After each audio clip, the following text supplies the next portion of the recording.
2 Kings 6. An axe head floats. The company of the prophets said to Elisha, "Look, the place where we meet with you is too small for us. Let us go to the Jordan, where each of us can get a pole, and let us build a place there for us to meet." And he said, "Go."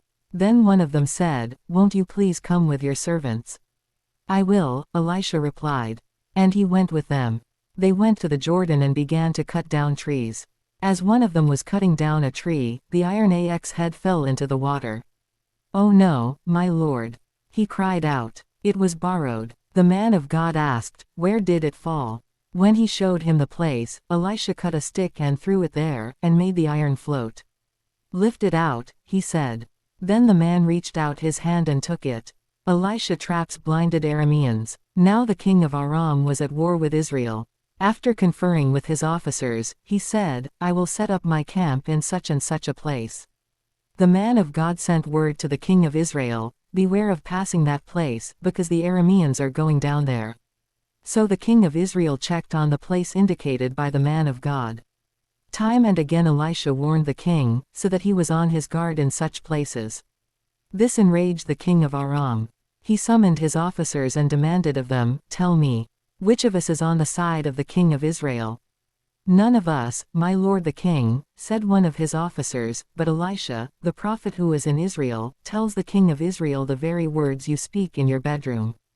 "Go, find out where he is," the king ordered, "so I can send men and capture him." The report came back, "He is in Dothan." Then he sent horses and chariots and a strong force there. They went by night and surrounded the city.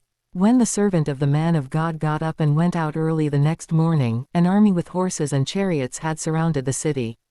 "Oh no, my lord! What shall we do?" the servant asked. "Don't be afraid," the prophet answered. "Those who are with us are more than those who are with them." And Elisha prayed, "Open his eyes, Lord, so that he may see." Then the Lord opened the servant's eyes, and he looked and saw the hills full of horses and chariots of fire all around Elisha. As the enemy came down toward him, Elisha prayed to the Lord, "Strike this army with blindness." So he struck them with blindness, as Elisha had asked. Elisha told them, "This is not the road and this is not the city. Follow me, and I will lead you to the man you are looking for." And he led them to Samaria. After they entered the city, Elisha said, "Lord, open the eyes of these men so they can see." Then the Lord opened their eyes and they looked, and there they were, inside Samaria. When the king of Israel saw them, he asked Elisha, "Shall I kill them, my father?" "Shall I kill them?" "Do not kill them," he answered. "Would you kill those you have captured with your own sword or bow? Set food and water before them so that they may eat and drink and then go back to their master." So he prepared a great feast for them, and after they had finished eating and drinking, he sent them away, and they returned to their master. So the bands from Aram stopped raiding Israel's territory.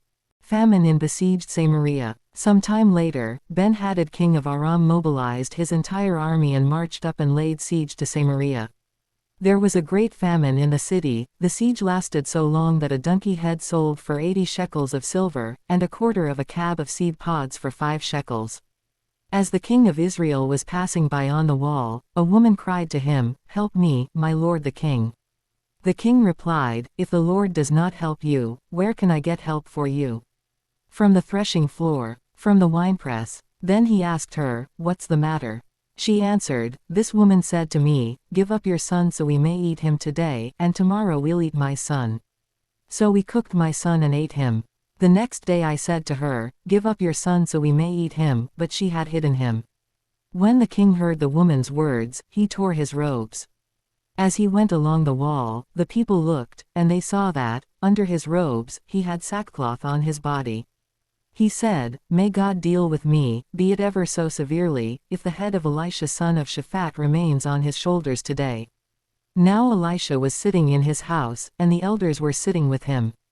The king sent a messenger ahead, but before he arrived, Elisha said to the elders, "Don't you see how this murderer is sending someone to cut off my head? Look, when the messenger comes, shut the door and hold it shut against him. Is not the sound of his master's footsteps behind him?" While he was still talking to them, the messenger came down to him. The king said, "This disaster is from the Lord.